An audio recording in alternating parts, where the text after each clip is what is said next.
He knew all of the stuff that we're reading. He knew it. And the scriptures tell us in Matthew that he was a just man. Right. I mean, if he was a just man, meaning he knew the scriptures. Right. You know, he understood it, and he lived by what the scriptures say. Right. You know, so if Mary would have got impregnated by some other entity, then by right he had the right to put her to death. That's right. That's right. And that would have been a sign of a token of adultery. Right. All right. But the point of the matter is, Joseph did not go through the proper channels. In other words, he didn't pay the father no dowry, and there was no token of virginity, which we're about to go into. Which, you know, he didn't pay the father no dowry. There was no token of virginity. He just went right to the action. Right. In other words, he just went right to having sex with Mary. All right. That's what happened. Yep. All right. Matter of fact, if we go to Matthew 18, 1 and 18. Yep. Yeah, right. Matthew 1:18. Now the birth of Yahushua was on this wise. When as his mother Mary was espoused to Joseph. What that should say is when as his mother Mary was married to Joseph. Right. When as his mother Mary had sex with Joseph. Right. Go on. Before they came together. And that's where, now this is where people go berserk. People go crazy. All right. This is where they insert that virgin birth crap. Right. All right. What you're going to find out, which we're going to go into, was before the man and the woman did the act of sex, before they went to the nuptial chamber and laid down with each other and produced, which produced that token of virginity the very next day for the parents of that couple. Yep. All right. There was a huge feast that took place. Yep. Before all of that happened, and we're going to show you that. Okay. That's what before they came together means. All right. There was no feast. In the case of Joseph and Mary, there was no feast. Yep. There was no feast. There was no token of virginity, and there was no what? No feast, token of virginity, and dowry price. Right. Which was the custom that was going on back then. Right. And how do we know this? Because it's not mentioned here.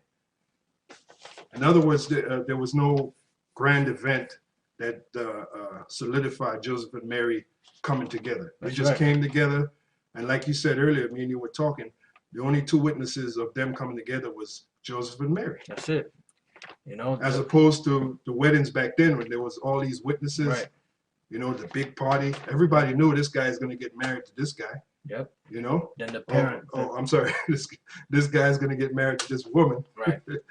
Slip at the tongue. Right. Then the parents of the wife of the woman would set up the nuptial chamber so that they can set up the cloth so that the man, when he laid down with the woman, you know, they can have that as a token that say, okay, my daughter is a virgin and I got the proof. Is legit.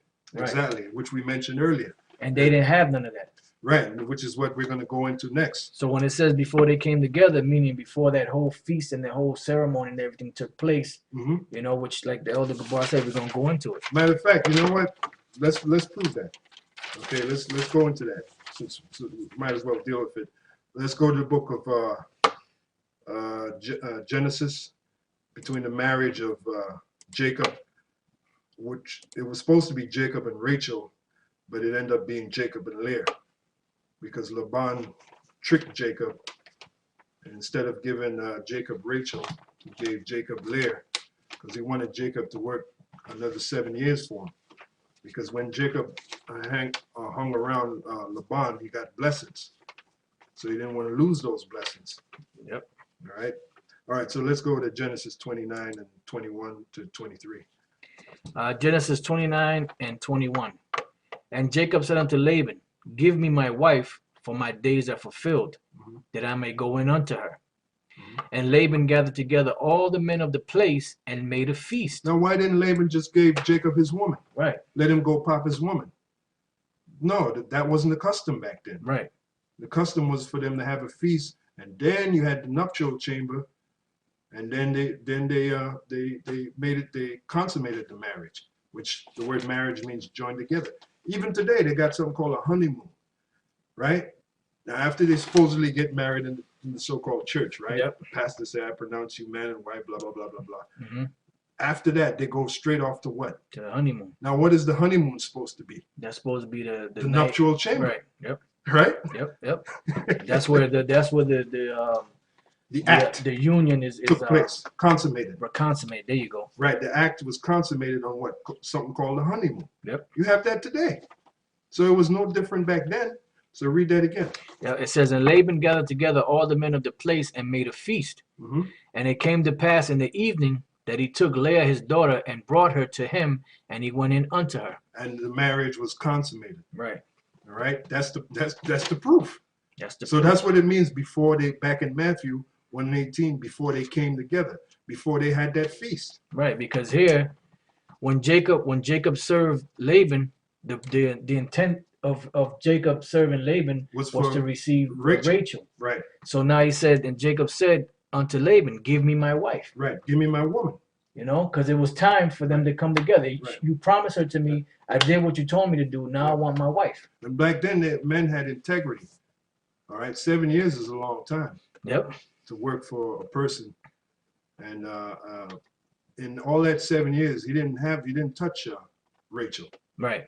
All right. Yep. That wasn't the agreement. The agreement was you work for me for 7 years, and after that, I'll give you Rachel. Right. Which, as you read the story, you find out Laban tricked him. Right.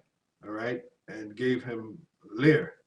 Then when Jacob said, "Well, why didn't you give me my woman Rachel?" He said, "Look, that's not so. And our custom is to give the oldest daughter first." That's right. That's right. Right. Is not what Laban said to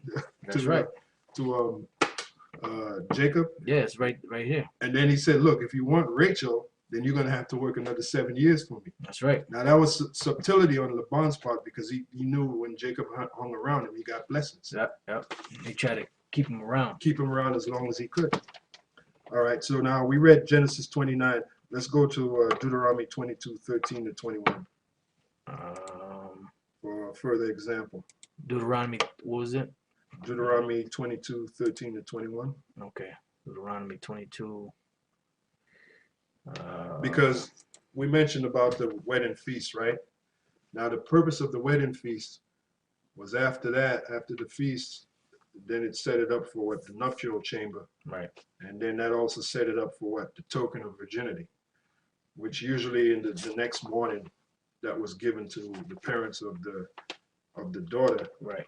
As a certificate that the daughter is not damaged goods. Right.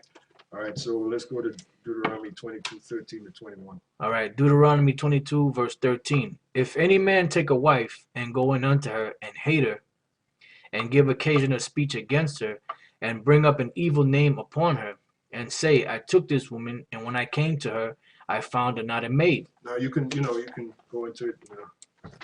Right. Explain what we talked about earlier. Right. So it says here, and basically, if a man takes on a woman, right, and he pops her, and later on, he basically ends up hating her, or don't want to be with her anymore, and tries to put her away, then what will happen is that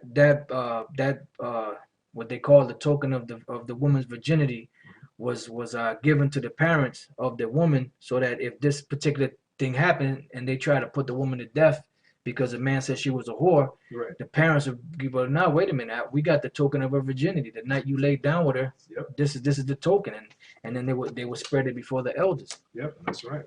It says, then shall the father of the damsel and her mother take and bring forth the tokens of the damsel's virginity unto the elders of the city and the gate. Yeah, because Elder Ramlov and myself were talking earlier, and you had guys that Satan could jump on them, right, and say, I don't like this woman.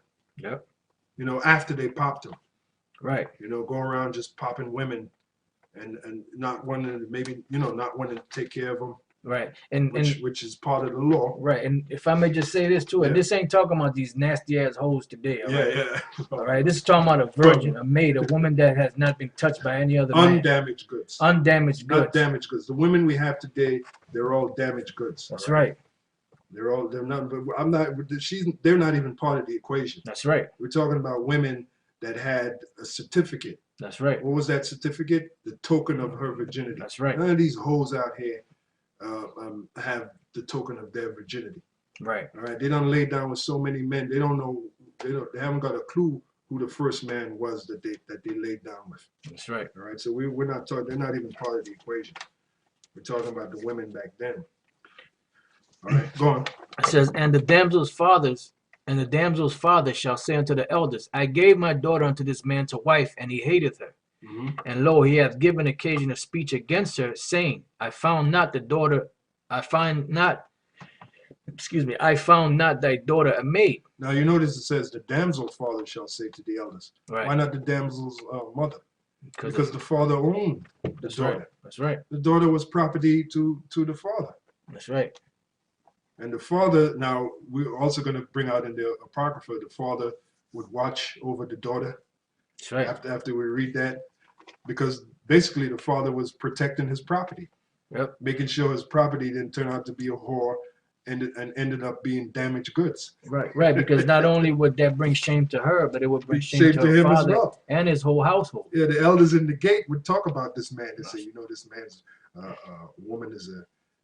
Now, can you understand why the people in the Middle East, right? The people over there in Iraq and Iran, they still carry those customs. That's right. That's right. The father of the daughters over there in Iraq and Iran, yep. they'll be watching over their daughters. That's right. Now you got this so-called American way of life going over there. That's why they're mad as hell, man. That's right. Because that's what the American way of life does. It corrupts all those values that people had back then. Right. And that's why Joseph wanted to put Mary away secretly. Exactly. Which we're going to get to, because when he popped her and all this stuff didn't take place, it would have brought a big scandal. That's right. That's right. You know? Because those what we're showing you, brothers, that was taken very seriously back then. A woman could just run her off and do, you know, girls' night. You didn't have no girls' night out back then, all right? Fucking a whole pack, freaking madness. A whole pack of hoes running around at night, you know, jumping from club to club, jumping on every Tom, Dick, Harry, and Harriet. Yeah, girls' night out. Girls gone wild. You didn't have that back then. All right? Go on, brother.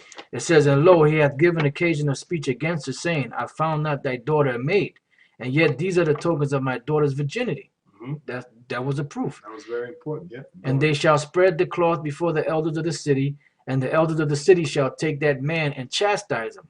And they shall immerse him in 100 shekels of silver, and give them unto the father of the damsel, because he had brought up an evil name upon a virgin of Israel. So can you see how important it was for that virgin of Israel, or that woman of Israel, to maintain her dignity and to make sure before she got married, which means join together, have sex, to make sure that she was a virgin. That's right. And to make sure she had that correct certificate, which is the token of her virginity. That's right. All right, that was very important back then. So the point we're making is, when you go back to Matthew, in the case of Joseph and Mary, there was no token of virginity. Right.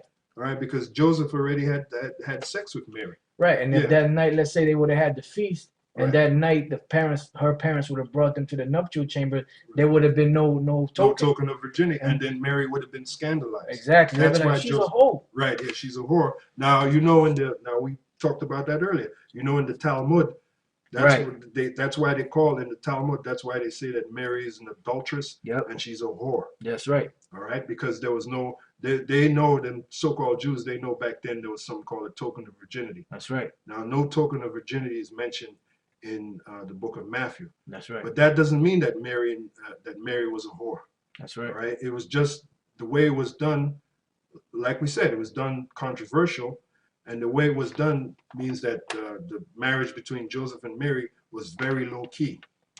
All right. It wasn't a thing of. It wasn't a great spectacular thing, like the marriage of Jacob to what he thought was Rachel, which ended up being Leah. That was like a big deal. Right. It tells you Laban made a great feast. Yep. There was no great feast made for the marriage of Joseph and Mary. That's the point. Right, and like Elder Gabar, we spoke about this years ago. Like he said, the whole thing circling Yahweh birth and everything that took place back then was basically a big controversy that the Most High set up. His death, his birth, you know, and everything was like a big controversy the Lord set up. Yep. But really, it was set up to set up stumbling blocks for those that the Lord don't want. You know what? Let's bring that out. Matter of fact, if you go to Hosea 4:1, because everything from the birth of Yahushua, his life to his death, was all controversy. Even his place of birth. Now you had the elders, right? You had the scribes, the wicked Pharisees, the wicked Sadducees. They would say, well, no, he can't be the Messiah because pursuant to my